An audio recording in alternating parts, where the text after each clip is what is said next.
కేసీఆర్ ప్రసంగంలో ఎంతసేపు నాకేం కనిపించిందంటే ప్రజలు ఆశపడి అధికారం మాకు పోగొట్టారు, కాంగ్రెస్ కి అధికారం ఇచ్చారన్నదే కనబడుతుంది.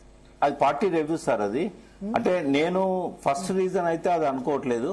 ఒకవేళ అట్లా కనుక అంటే అది ఒక 26 కారణాలలో నాకు ఒక కారణంగా కనిపించింది.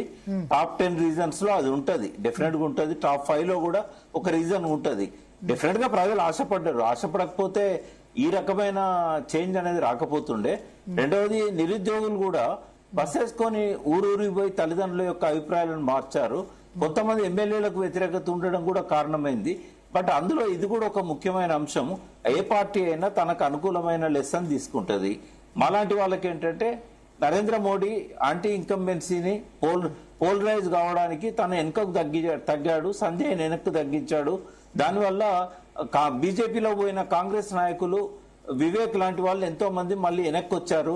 ఇదంతా కూడా నరేంద్ర మోడీ బండి సంజయ్ వెనక్కి లేకపోతే ఆ 2% 3% ఇంకా ఎక్కువనో డెఫినెట్ గా టీఆర్ఎస్ కు ప్లస్ అయ్యేది. రెండవది చంద్రబాబు నాయుడు 15% ఓట్ బ్యాంక్ ఉన్న పార్టీ రేవంత్ రెడ్డి కోసం ఆయనకి ఇష్టం లేని కాంగ్రెస్ పార్టీకి సపోర్ట్ చేయడానికి ఒక్క క్యాండిడేట్ కూడా పెట్టలేదు. మరి ఆయన సంగతి ఏం సార్ మీరు చెప్పండి భరత్ గారు, ఎంత పర్సెంటేజ్ ఉంటుంది టీడీపీకి ఈ రోజు కూడా? ఆ రోజే కాదు ఈ రోజు కూడా మినిమం అయితే ఒక 3% కంటే ఎక్కువనే ఉంటది కదా. ఆ రోజు అయితే 15% అంతకుముందు ఎన్నికల్లో వచ్చింది కదా. 6 గ్యారంటీస్ కారణంగానే నేను అడిగిన దానికి ఆన్సర్ ఇవ్వండి సార్. మీరు ఎప్పుడు మీరు అడిగితే నేను ఇవ్వాలి కానీ మీరు ఒక్క రోజున్నా నేను అడిగిన దానికి ఆన్సర్ ఇవ్వరా? టీడీపీకి ఎంత ఉంది సార్ ప్రజల్లో ఓట్ పర్సెంటేజ్ తెలంగాణలో?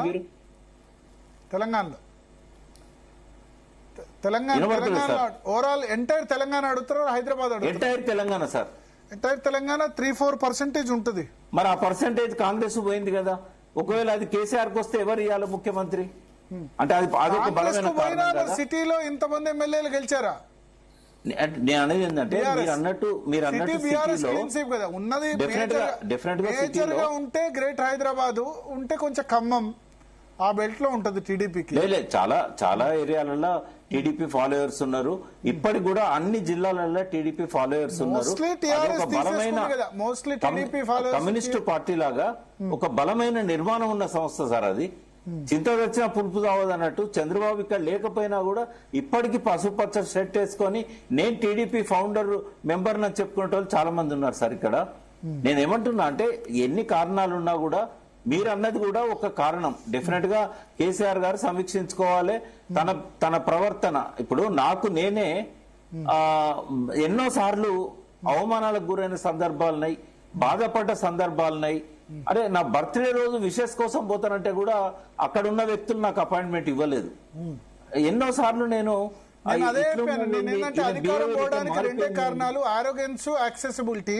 నేను ఇవన్నీ లేవని చెప్పట్లేదు, మీకంటే ఎక్కువ నేను మాట్లాడాను సార్ మీడియాలో. నేను ఒక స్టేజ్ లో అహంకారం తలకెక్కింది అని కూడా చెప్పాను నేను మీడియా ముందే. అది కారణం కాదని నేను అనట్లేదు, కానీ వాళ్ళు ఇవాళ బర్త్డే కలుస్తా అంటే కూడా కలవలేకపోవడం తప్పు కదా. అంటే ఎవరైనా కానీ నేను అనేది ఏంటంటే డెఫినెట్ గా అది మరువలేని సత్యం, జరిగిన నిజం. దాన్ని ఎవరు కాదంటారు. కానీ ఒక పార్టీ లెసన్స్ తీసుకునేటప్పుడు తన తప్పులను కొన్ని మనసులో పెట్టుకోవాల్సి వస్తుంది. తనకు తానే నేను ఈ తప్పు చేస్తానని చెప్పడం అనేది కొంతమందికి ఇష్టం ఉండదు. కానీ జనరల్ గా ఏ నాయకుడైనా కూడా అంటే ఇప్పుడు నేను అబ్జర్వ్ చేశాను, చంద్రబాబు నాయుడు రాజశేఖర రెడ్డితో అధికారం కోల్పోయిన తర్వాత 2-3 విషయాలు ఒప్పుకున్నారు. ఏంటంటే నేను మారాను తమ్ముళ్ళు, మీరు మారాలా, నేను పార్టీకి ఎక్కువ సమయం కేటాయించలేకపోయాను, దీన్ని కేటాయించలేకపోయాను, తర్వాత ఎక్కువ బ్యూరోక్రాట్స్ నమ్మాను, ఇవి చాలా సందర్భాల్లో చెప్పారు. అంటే మనం పోల్చకూడదు భరత్ గారు. ఒక్కొక్క వాళ్ళంతా టాప్ స్ట్రేచర్ ఉన్న నాయకులు కదా, ఒక్కొక్కరు ఒక పద్ధతిలో ఉంటారు.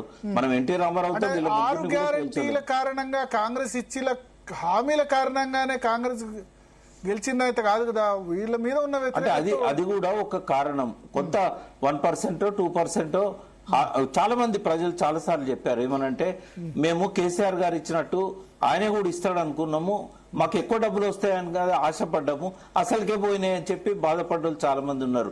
మీరు పబ్లిక్ దగ్గర పోయి ఒకసారి మీరు డెఫినెట్ గా ఎంక్వైరీ చేయండి భరత్ గారు, వాళ్ళే చెప్తారు మీకు. ఇప్పుడు కాదు, బిఫోర్ ఉన్నప్పుడు చేశాను, తర్వాత చేశాను. మెజారిటీ రాలేదా? మీకు వచ్చింది కదా. మెజారిటీ ఏంటంటే ఎమ్మెల్యేల మీద వ్యతిరేకత, ఆరోగెన్స్, యాక్సెసిబిలిటీ అది హైదరాబాద్ లో కనబడలేదు. ఎందుకంటే హైదరాబాద్ ఓటర్ ఆలోచించే దృక్కోణం డిఫరెంట్. హైదరాబాద్ ఓటర్ ఏమనుకుంటాడంటే నాకు నా ఎమ్మెల్యే అవసరం లేదు, నాకు ఫ్లైఓవర్ వచ్చిందా, రోడ్ వచ్చిందా, ఇది వచ్చిందా. కానీ తెలంగాణలో మిగతా ఓటర్ ఏంటంటే నాకు సెల్ఫ్ రెస్పెక్ట్ ఇంపార్టెంట్. ఇక్కడ కేసులు అది చాలా పెడుతున్నారు, తక్కువ మంది ఎమ్మెల్యేలు, సార్ భూ అట్లా కబ్జాలు, ఆలోచించేది. వ్యతిరేకత, డబ్బులు ఎక్కువ ఇవ్వమని ధర్నా arrogance, చేసే జనం accessibility. గురించి మీరు ఇట్లా మాట్లాడితే ఎట్లా? మా సెక్రటేరియట్ మేము చూసుకోవాలా, మా సెక్రటేరియట్ మేము అడుగు పెట్టాలి. మీ ఛానల్లోనే డబ్బులు ఎక్కువ ఇవ్వలేదని ధర్నా చేసిన ప్రజల్ని చూపెట్టారు మీరు. వాళ్ళకి ఇంత ఆలోచిస్తున్నారా? మాకు డబ్బులు ఎక్కువ వస్తున్నాయి, మాకు నెల 2,500 వస్తాయని మహిళలు ఆలోచించారు, స్కూటీలు వస్తాయని స్కూల్ పోయి పిల్లలు ఆలోచించారు, రైతు బంధు 7,500 వస్తాయని నమ్మారు. అంటే అది ఎట్లా మనము దాన్ని డైల్యూట్ చేస్తాం? అది ఒక కారణం కాదని మీరు ఎట్లా చెప్పగలుగుతారు? మీరు ఎంక్వైరీ చేయండి, ఆ పర్టికులర్ క్వశ్చన్ పెట్టి మీరు 10 రీజన్స్ లో అయితే ఉండదని అనుకుంటారా? అది కూడా ఒక కారణం అంటున్నా నేను. మీరు అన్నీ కారణాలే, అందులో అది కూడా ఒక కారణం. Okay okay. అంటే పోయింది 1.7% కదా. ఇవాళ కేసీఆర్ గారు కూడా చెప్పారు తన స్పీచ్ లో. చేస్తారు ఇవాళ ప్రసంగాన్ని? ఏమంటారు? ఇవాళ ప్రసంగం, ప్లీనరీ ప్రసంగం ఇంకా బాగుండే ఇవాళ దానికంటే. అంటే ప్లీనరీ దానికి ఇప్పుడు అది పార్టీది కాబట్టి అక్కడ మాట్లాడే మాటలు వేరుంటాయి. బహుశా మరి 27th ఏమన్నా తెలంగాణ భవన్ లో మీటింగ్ పెట్టి తను మాట్లాడతాడేమో. బట్ ఈ రోజుది మనము ఒక జీవన్ రెడ్డి జాయినింగ్ అయ్యేటప్పుడు ఈనాడున్న పరిస్థితిని, జీవన్ రెడ్డికి సంబంధించిన అంశాలను మాత్రమే ఆయన ప్రస్తావించారు. ఆయన బాధను వ్యక్తం చేశాడే తప్ప రేవంత్ రెడ్డి కేసీఆర్ మీద మాట్లాడినట్టు కేసీఆర్ రేవంత్ రెడ్డి మీద పేరు తీసుకోకుండా కూడా ఈ ప్రభుత్వం మీద పల్లెత్తు మాట కూడా నెగటివ్ గా మాట్లాడలేదు ఆయన. అంటే ఇట్లా అయిపోయింది మన పరిస్థితి అని అన్నాడు తప్ప ఒక్కరిని కూడా పేరు పెట్టి తిట్టడం గాని, ఎవరి విషయంలో కూడా ఆయన పరుష పదాలను వాడడం కానీ, మీరు అన్న 1-2 లాగులల్లా అని ఇట్లా 1-2 తప్ప ఈ స్పీచ్ అంతా కూడా రేవంత్ రెడ్డి స్పీచ్ అంతా ఈయన మీద టార్గెట్ చేస్తే, జీవన్ రెడ్డి మీద టార్గెట్ చేస్తే, ఈయన స్పీచ్ లో అట్లాంటిది లేదు. ప్రజల బాధల గురించి ప్రజలు ఏదైతే ఫీల్ అవుతున్నారో ఆ ఫీల్ మనకు అందులో కనబడ్డది. బట్ నేను మార్కులు వేయడం కానీ ఆయన స్పీచ్ మీద కామెంట్ చేయడం కానీ నేను చేయను సార్, ఎందుకంటే ఆ స్థాయి నాకు లేదు. శరత్ గారు సార్, ఇవాళ కేటీఆర్, హరీష్ ఇద్దరు లేరు సార్. ఇది ఎక్కువ హైలైట్ అవుతుందా, కేసీఆర్ స్పీచ్ హైలైట్ అవుతుందా? ఒకటి సార్, ఇప్పుడు ప్రకాష్ గారు మాట్లాడిన ప్రతి మాట విన్నాను నేను. అంటే రాముడికి హనుమంతుడు లాగా పాపం వెంట ఉన్న వ్యక్తి ప్రకాష్ నోట్ నుంచి మనం కేసీఆర్ కు వ్యతిరేకంగా చెప్పారు కదా, నన్ను బర్త్డే రోజు కలవనిస్తా అంటే కలవనివ్వలేదు, నాకు కూడా ఇవ్వలేదు, ఆ తప్పులు చాలా ఉన్నాయి చెప్పారు. ఒకటి ఏంటంటే ఒకటి మాత్రం విన్నాను ప్రకాష్ నోట ఏమని, అసలు వాళ్ళది ఎవరు మన కేటీఆర్, హరీష్ రావు వాళ్ళ అవసరమే లేదు, వాళ్ళు అంటే ఒక రకంగా అంటే వాళ్ళ ప్రమేయమే లేదు అక్కడ అన్నట్టుగా మాట్లాడాడు. అది కొద్దిగా మోతాదుకు మించిందేమో అనిపించింది. మిగతా అన్నీ సరే విధేయుడు మాట్లాడిన మాటలే మాట్లాడినాడు. రెండోది ఏంటంటే సార్, ఇప్పుడు వాళ్ళిద్దరూ ఆ మీటింగ్ పోకపోవడాన్ని మనకు తెలంగాణలో తాడి చెట్టు ఎందుకు ఎక్కినారంటే దుడ్డెగడ్డికి అన్నట్టుగా ఉంటుంది సార్. అది వాస్తవము. ఈవెన్ మనతో బహిర్గతంగా ఈ అంటే ఇట్లా విశ్లేషణలో చెప్పకపోయినా ప్రకాష్ గారికి కూడా అంతరాత్మ ప్రబోధంగా ఆ ఫీలింగ్ ఉంటది. ఏమని, కేసీఆర్ లో మార్పు వచ్చింది, ఈ కుటుంబాన్ని తర్వాత ఈ కులతత్వాన్ని కొద్దిగా తగ్గించుకోకుంటే, బీసీ కంటెంట్ పెంచకపోతే, మళ్ళీ మాజీ ఉద్యమకారులను చేర్చుకోకపోతే, కొంత ప్రజాకోణంలో పోకపోతే పుట్టగతులు ఉండవు అనే రియలైజేషన్ వచ్చింది. కాబట్టి అంటే అతను ఆలోచించి తర్జన భర్జనలు చేసి వీళ్ళిద్దరు ఆడుతున్నారు ఇద్దరు కేసీఆర్, మన కేటీఆర్ అండ్ హరీష్ రావు. వీళ్ళతో ఏం జరగట్లేదు. వీళ్ళు ఒక రకంగా రేవంత్ రెడ్డి ఇంత దుర్మార్గంగా ఉన్నా కొంత లాభపడుతూనే పోయినాడు రాజకీయంగా, వీళ్ళిద్దరిని ముందర పెట్టి రాజకీయాలు చేస్తే. కాబట్టి ఆ విషయాలు గ్రహించే ఇక మళ్ళీ తను పగ్గాలు తన చేతికి తీసుకొని వ్యవహారం చేయాలన్న ఆలోచనలోనే ఆ రకంగా వచ్చినాడని నేను భావిస్తున్నాను సార్. తర్వాత రెండోది ఏంటంటే, అంటే మనం వాస్తవంగా గమనించాల్సింది ఏంటంటే, దొరల పాలనను తెలంగాణలో ఇక యాక్సెప్ట్ చేయరు సార్. వీళ్ళను ఈసడించుకుంటారు ప్రజలు. వీళ్ళు ఏదైనా వీళ్ళ కంటెంట్ తగ్గ దొరలంటే వెల్మ దొరలా లేకపోతే రెడ్డి దొరలా, వెలుమ దొరలు, అందులో రెడ్ల దొరల సంగతి కాదు. రెడ్లతోని అంత వీళ్ళని అంత ఎట్లా అంటే కట్లపాములాగా చూస్తారు సార్. వీళ్ళు అట్లనే చేసినారు. నిజంగా కూడా మంచి వాళ్లను కూడా, దారిన పోయే వాళ్ళను కూడా కుట్టినటువంటి పాపాత్ములు. అందుకే ఇవాళ వీళ్ళు ఇంత నీచంగా కింద పడిపోయినారు.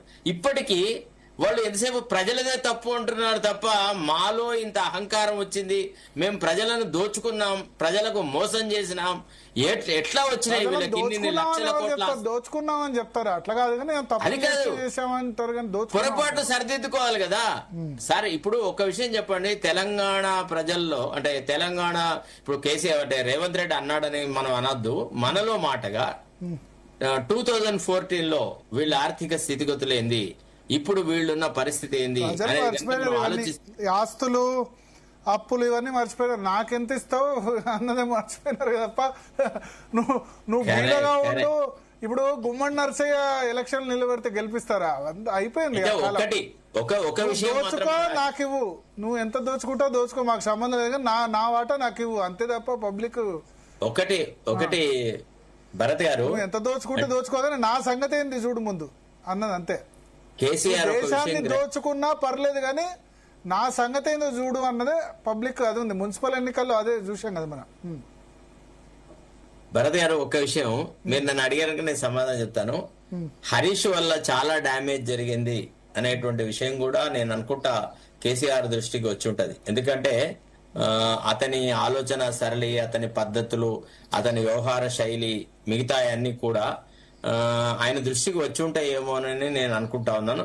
మొత్తానికి ఏది ఏమైనా కానీ definitely he wanted to give a new look. ఏమని, నేను కేవలం కుటుంబాన్ని మాత్రమే పోషించే తండ్రిని కాదు, తెలంగాణ ప్రజల తరఫున నేను ఉండాలనుకున్నాను. నేను నాకు గతంలో కూడా ఇట్లానే ఉండేవాడిని, ఇప్పుడు కూడా భవిష్యత్తులో ఇట్లానే ఉంటా అనే ఒక ఇంప్రెషన్ క్రియేట్ చేయడానికి. అంటే if you analyse him intellectually, లేకపోతే నేను అంటే నాకు కూడా చాలా ఏళ్ళ నుంచి